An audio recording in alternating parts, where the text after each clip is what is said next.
या जो ड्रग तस्करीचा आरोप तुमच्यावर करण्यात आलेला आहे तर त्याच्याबद्दल तुम्हाला नक्की काय सांगायचं आहे? माझा जागेशी काही संबंध नाही. उबाटा आणि काँग्रेसच्या काही नेत्यांनी माझ्या विरोधात केलेले आरोप बिनबुडाचे आणि निराधार आणि खोटे आहेत.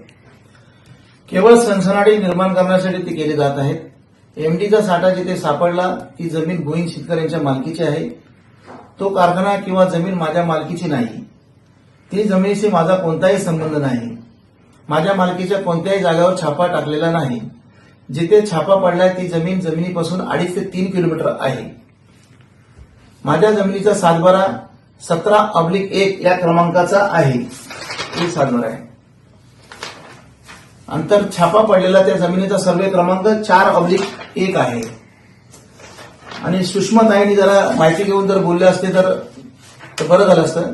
ही जमीन योगायोग नाही तर वडिलोपार्जित असल्याने आमच्याकडे ही जमीन त्याचा अब्लिक क्रमांक हा 30/10 आहे. इथून जे घटना घडली आहे त्याचा कमीत कमी 15 ते 16 किलोमीटर अंतर आहे. आमच्या इथे कुठलेही 5 स्टार हॉटेल होणार नाही. इथे काही कृषी पर्यटन करण्याचा माझा मानस आहे. स्थानिकांना रोजगार मिळावा ही आमचा एक उद्देश आहे. आमची ही जागा रणजित शिंदेना विकण्यात आलेली आहे. त्याचे कागदपत्र बी आमच्याकडे उपलब्ध आहेत. रणजित शिंदे हा कुठे फरार झालेला नाही, तो गावातच आहे. तुम्ही त्याची खात्री करू शकता. पोलिसांच्या एफआयआर मध्ये बी रणजित शिंदे यांच्या नावाचा कुठेही उल्लेख नाही. त्याचा या गुन्ह्यात कोणताही संबंध नाही. पोलिसांनी स्पष्ट केलेले आहे. तिथल्या हॉटेलमधून आरोपींना कोणतेही जेवण जात नव्हतं हे पोलिसांनी चौकशीत सिद्ध केलेलं आहे.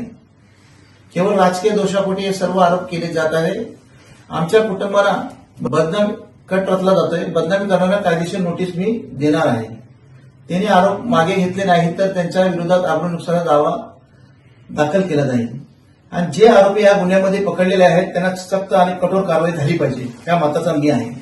आणि जे इतर आरोपी असतील त्यांना बी पकडून आत्मीय टाकण्याचा या मताचा मी आहे. तर मी एक मीडियाला विनंती करतो, खोटे आरोपींना बळी न पडता वस्तुस्थिती तपासून बातम्या प्रसिद्ध कराव्या ही विनंती मी करतो.